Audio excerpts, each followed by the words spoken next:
Tak jo, řekněme takový můj první pokus složit si z dvou rozbitých notebooků něco funkčního.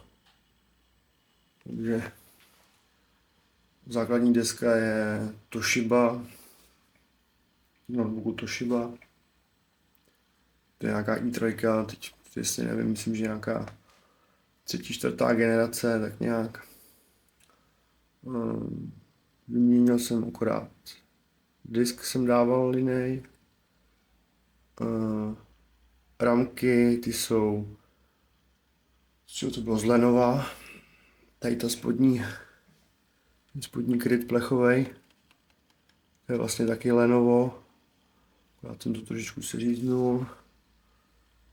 Dřevěný rámeček jsem si někde udělal.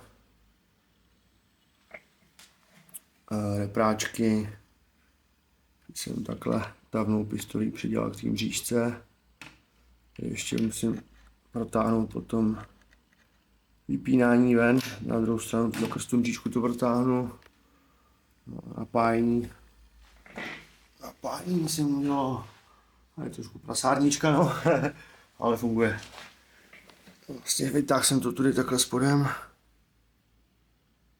No. Jednou USBčko z druhé strany.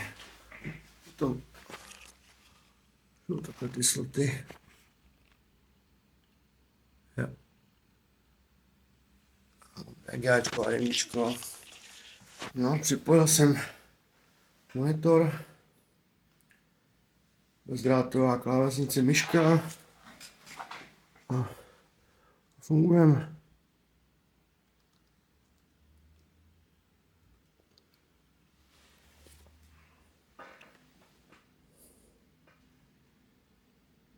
Ještě teda bych chtěl, mám tady nějaký procesory novější, tak ještě chci vyměnit procesor, ale bohužel už nemám pastu. Takže až bude pasta, dostane ještě lepší procesor. A možná ještě, když seženu nějaký SSDčko, tak ještě mu dám SSDčko. Protože jak je vidět, jak je vidět, trošičku je to pomalejší ještě. Jinak potom vlastně celý tohle vlastně takhle pak přidělám ze zádu takhle na ten monitor. Takže pak stačí jenom to postavit na stůl, dvě zásuvky a je to.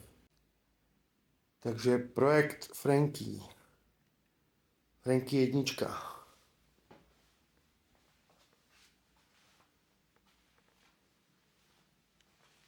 No, hotovo. Tak jsme to tam přikurtovali. Tak jo, připravit na start.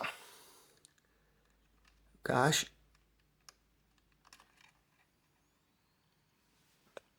Jede. Ukáž.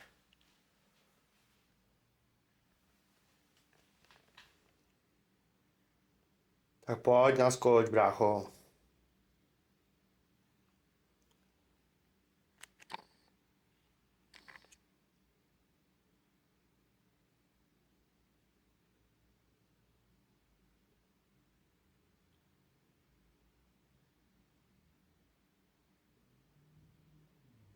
No, kábel konekt, jo, jak to?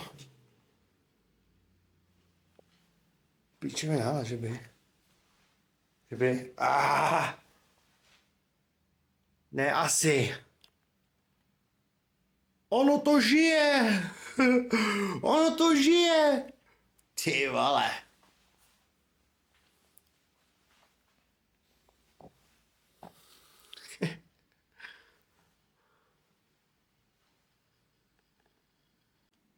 No a v finále propojeno s druhým monitorem a je to. A frčí. Paráda.